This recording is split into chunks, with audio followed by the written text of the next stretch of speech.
guys! For today's video ay itutuloy ko ang vlog ko sa paggala namin noong nasa Taiwan kami. Ito ang itinerary namin. Ngayon, ang pang-anim na araw namin dito. At dahil nagkaroon kami ng pagbabago, yung pang day 7 ang pupuntahan namin ngayon at yung day 6 ang ipapalit namin sa day 7. Nag-swap lang kumbaga. Kaya ang magiging day 6 itinerary namin ay from Hsinchu, nag-rent kami ng car at babiyahe kami papuntang Chiayi. Hindi na nga muna kami nag-DIY kasi baka sa biyahe pa lang, ubos na ang oras namin. Pupuntahan kasi namin ang University ng F4 dito sa Taiwan. Kung napanood nyo ang original version ng Meteor Garden, dito yung ginanap sa Taiwan. Pero I'm sure alam nyo kasi talaga naloka ang buong Pilipinas sa F4 noong panahon na yun. Kahit nga yung nanay ko, pinuno ng poster ng F4 at ni Sancha yung bahay namin. Ay, hindi mo naman masisisi. At nako, ay sadyang sikat na sikat naman ang F4 noon. Ako nga, nasa elementary pa lang noon. Gustong-gusto ko ng Meteor Garden. Kaya bata-bata pa, kinikilig na kay Domingsa at Sanchay. Anyway, yan ay back short story lang. Ang main goal namin ngayon ay mapuntahan namin ang University ng F4. At yung iba namin pupuntahan ay kung ano lang yung madadaanan namin na pwede kami magpicture kasi medyo malayo talaga yung University ng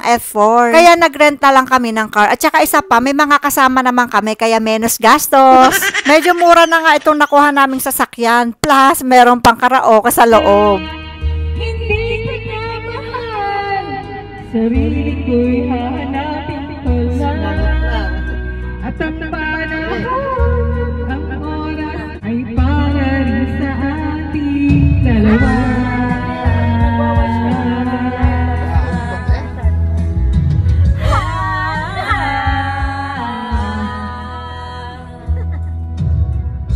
O, diba? Todo concert kami niyan sa loob. Naku, Ate Angel, pasensya na at boses mo lang ang pinakinig ko sa kanila. Maganda naman, kaya let's hear it one more time! Huwag mong isipin na hindi ka na mahal. O, tama na at baka magalit na sa akin sa Ate Angel. Ay, ang Yumi, enjoy na enjoy sa kanyang ninang. Buti nga hindi siya nainip kasi ang haba ng biyahe namin tapos hindi pa siya natulog. Matapos ang halos 3 oras namin na biyahe ay nakarating na din kami sa una naming destinasyon. Hindi ko masyadong matandaan pero parang sabi ng driver, Japanese village daw to kaya sige, go na tayo. Ang mga makikita mo dito ay bilihan ng mga bagay-bagay, kainan at kapihan rin yata meron. Ganito ang itsura niya, may pagka-Japanese style nga naman talaga. Kami-kami pala ang magkakasama magkukumaret kumpare. Guys, say hi! Video to, video. Baby, baby. Video to, video. Hi! Pansin nyo ba, lagi ako naka-video to, video to. Paano akala nila lagi magpipicture ako?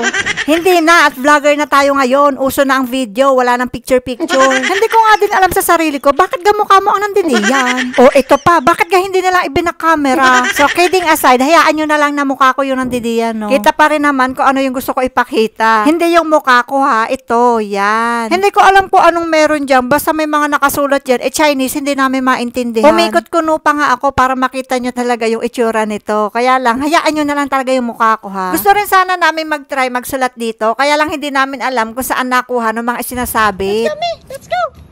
Let's go! Let's go! Let's go! Yumi! Yumi! O diba, habang sila busy sa pagpipicture, ako naman busy din sa pagvi-video. Kaliwat kanan niya, video dito, video doon. So Yumi, pinuntahan nga itong mga ninang at ninong niya. Nakikigulo at gusto rin makipicture. O, ito ang ebidensya.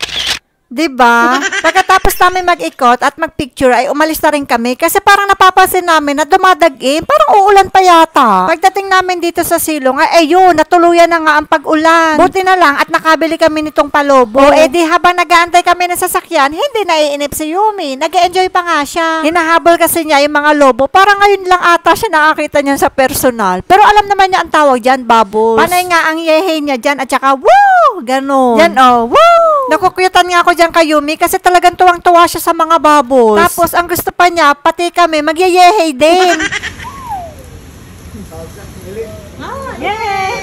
Diba? Sabi sa inyo eh. Hindi kasi nagyayehey si na Tita Meling niya. Ayan, napuntahan tuloy sila. Yehey din naman sila eh.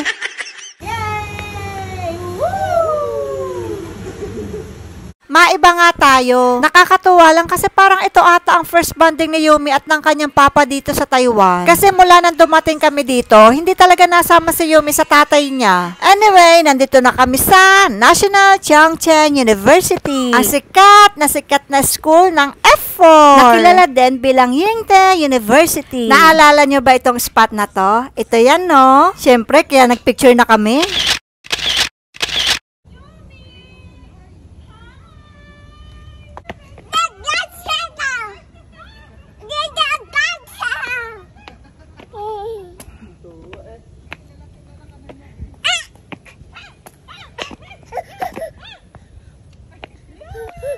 Ay, ang daldal ni Yumi, ano? Kung pupunta pala kayo dito, wag kayo makakalimot magdala ng insect repellent, lalo na kung may kasama kayong mga bata. Maigi na yung magsigurado kasi noong mga araw na to, medyo nag-uulan kaya nagsisilabasan ang mga insekto. Kaya si Yumi, nilagyan ko yan ng off lotion. Wow, off! Shout out naman sa'yo. Baka naman.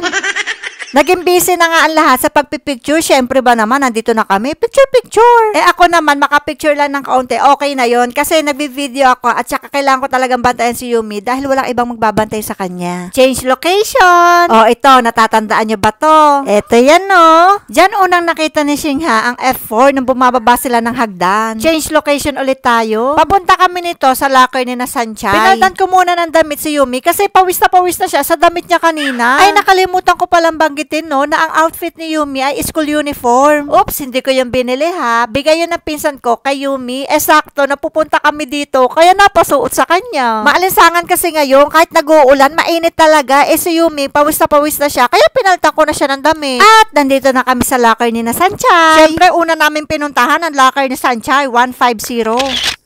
Medyo matagal din kami doon sa locker ni Sanchay kasi ba naman, ang dami naming picture, grabe. Papunta na sana kami sa rooftop kung saan lagi sumisigaw si Sanchay at kung saan hinalikan ni Daming si Sanchay. Kaya lang, umulan. Hindi kasi yun dito, pupunta pa kami sa kabilang building. Kaya habang nag-aantay kami dito, si Yumi nayaya ang kanyang ninang early na maglaro. Ay di naglalaro sila. Buti nga kahit matatanda ang kasama ni Yumi, nakahanap siya ng kalaro sa mga ninang niya. Dahil nag-enjoy pa naman si Yumi, kaya nag-antay na lang muna kami dito hanggang tumila ang ulan. Kaya alam mo, kaya tang hindi titila ang ulan. Kaya yung mga kasama ko, ay, gumora na doon sa labas at nagpicture sila kung saan graduate ang F4. At kami ni Yumi, waiting to the max lang dito. Nung huminang ulan, lumabas na kami, pero dahil hapon na, hindi na kami nakapunta doon sa rooftop. Yung sinasabi ko kanina. Pero nakapag-picture naman ang mga kasama ko doon sa labas, kaya okay na din daw. Last destination namin ay itong Jordanes Castle. Ang entrance fee dito ay 250, pero yung 100, pwede din siyang ibili doon sa loob. Ayun, yung mga stall at pwede kayong mamili dyan. Ganito ang itsura niya sa labas. Ang ganda, kaya lang naulan. Alam nyo, medyo nakakainis tong ulan. Panira ng moment. Dahil hindi kami makapag-ikot-ikot sa labas at naulan, dito na lang kami sa loob. Grabe talaga ang dismaya ako sa ulan. Ang ganda kasi talaga sa labas. Kaya dito na lang kami magtatadtad ng picture. Para hindi naman sayang yung 250. Kahit dito sa loob, ang ganda din. Ganito ang itsura dito, ang laki niya, at meron kang mga pwedeng pasukan at doon marami ka pang pwedeng pagpicturean. Kung mahilig ka magpicture, ay, perfecto. Lalo na kung hindi naulan. Hindi makaget over sa ulan. Anyway, ang ganda talaga dito, puwera biro. May nag-vlog takeover nga muna sa akin, siya si Early. Dahil busy ako sa pagpipicture, ay siya muna magvi-video. Buti na lang at nag-video siya, di may naidagdag ako sa vlog ko. May pinasukan kami at ganito ang itsura niya. Alam nyo, ang dami pa talagang pwedeng pagpicturean. Kaya yung cellphone nyo, dapat marami pang battery. Di gaya sa akin na low ba. Kaya yun lang.